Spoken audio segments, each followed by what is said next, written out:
নমস্কার বন্ধুরা, দেবযানীর লাইভ চ্যানেলে তোমাদের সবাইকে জানাই স্বাগতম। সকালবেলা ঘুম থেকে উঠে চলে গেলাম একদম ছাদে, এক কামে দু কাম।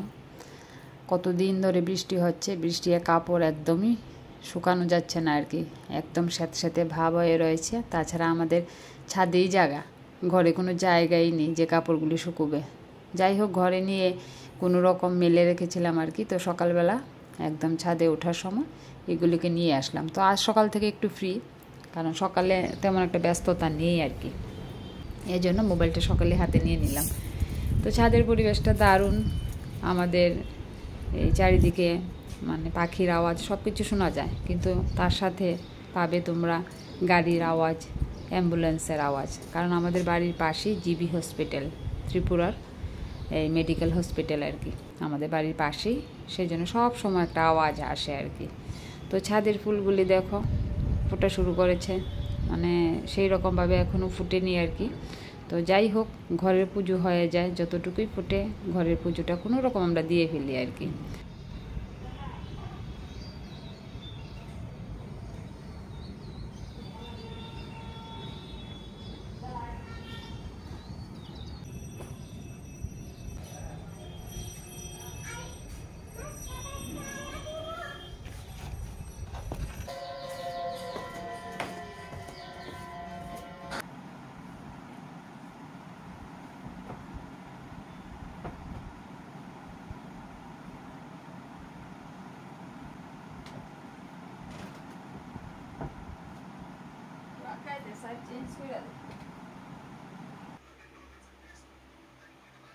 ছেলে বাথরুম থেকে এসে শুয়ে রয়েছে, বলছে ভাল লাগছে না, শরীরটা নাকি ভালো লাগছে না। কারণ এই যে প্রজেক্ট, ওনার প্রজেক্ট এখনও তৈরি হয়নি।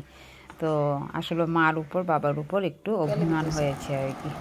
তো প্রজেক্টটা তাড়াতাড়ি তৈরি করে দিতে হবে, এই জন্য বলছে এটা কবে হবে। তো বাবা বলছে হবে হবে, টেনশন করো না, আমি ঠিক টাইমে পৌঁছে দেব, মানে ঠিক টাইমের মধ্যে যেন তুমি স্কুলে নিয়ে পৌঁছতে পারো ওই ব্যবস্থাটা আমি করে দেবো, এই বলে বাবা বুঝাচ্ছে ছেলেকে আর কি।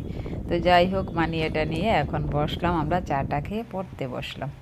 তো পড়তে বসে মানে কি বলবো, কখন সংসারের কাজ করব, কখন কি করব কিছুই বুঝতে পারি না, মানে এতটা ব্যস্ততার মধ্যে থাকি আর কি। তবু তো আজ সকালে টিউশন নেই, তাই এই সময়টুকু পেয়েছি। ছেলে নোট গাদা গাদা নোট জমে আছে, সবগুলি আমাকেই নোট করতে হবে, কারণ ওর নোট করলে বানান ভুল অজস্র, দেখে দেখে নোট করে, তারপর অজস্র বানান ভুল।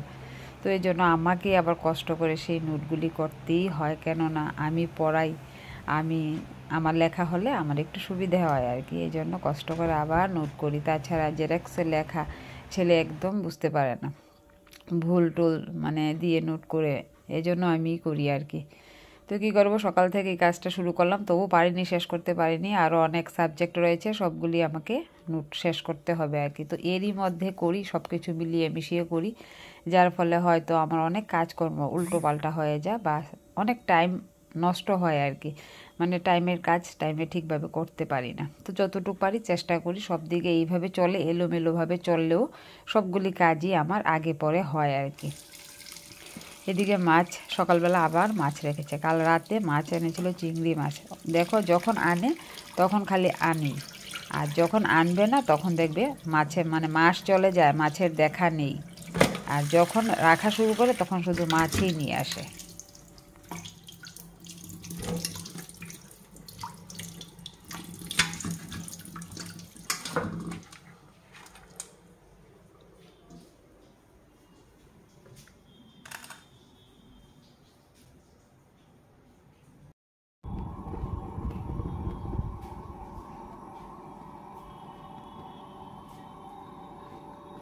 তো আজ তো চিংড়ি মাছ রান্না করব, অবশ্যই চিংড়ি মাছ রান্না হবে। আর আয়ুষের জন্য মাছ ভেজে দেবো আর কি। আয়ুষের বাবার জন্য নিয়েছি 4 টুকরা মাছ নিয়ে রেখেছি। তো আয়ুষের বাবাও ভালোবাসে মাছ ভাজা খেতে, আমাদের বাড়িতে সবাই ভালোবাসে, শুধু মাছ হলে মাছ খেতে পছন্দ করি না।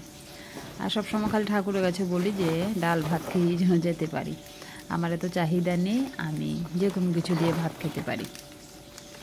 তো যাই হোক, দেখো এদিকে আবার আনারস, মানে আনারসের সময় এসেছে এখন আমাদের ঘরে, প্রায় সময় আনারস থাকবে। কেন, আয়ুষের বাবা খুব ভালোবাসে আনারস খেতে, যখন চাকরি করতো তখন হাতে অনেক সময় ছিল, প্রায় সময় এই আনারস নিয়ে এসে কেটে সবাইকে দিত, নিজেও খেত, সবাইকে খাওয়াতো আর কি।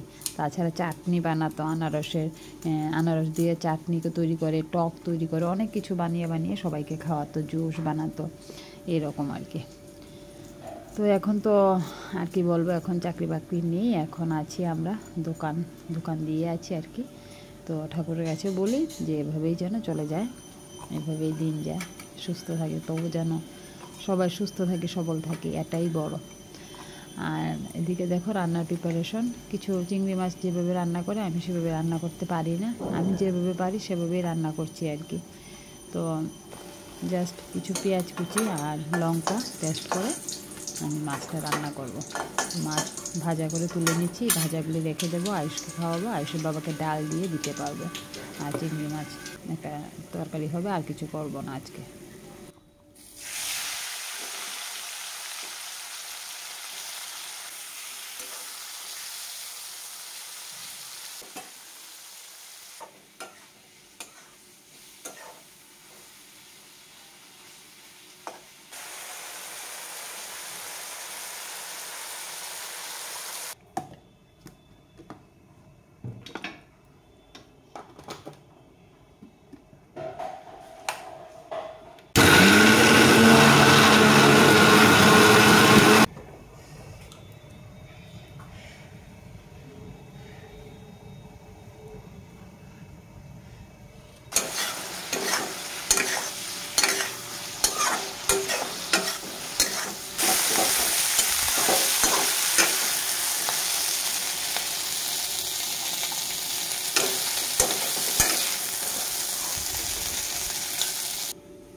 রান্না করতে করতে চলে গেলাম ছাদে, আমার ক্ষেতের ধনেপাতা।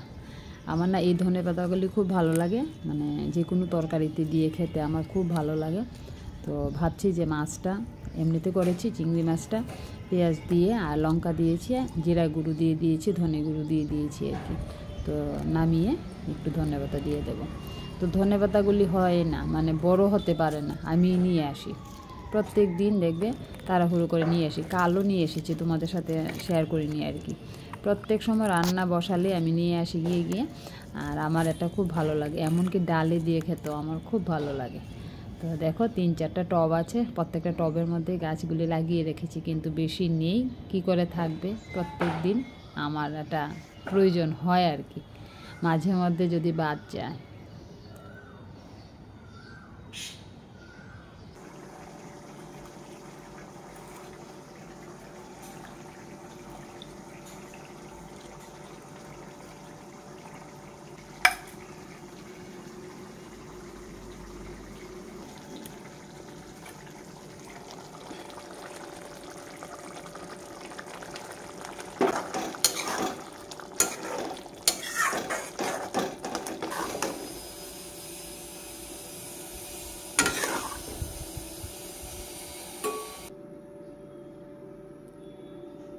এখানে দেখো কিছুটা মাছ তুলে রেখেছি আর কি, সবগুলি রান্না করিনি, আজকের দিনের গুজ করে রান্না করেছি, আর বাকিটা অন্যদিন চিন্তা করবো আর কি।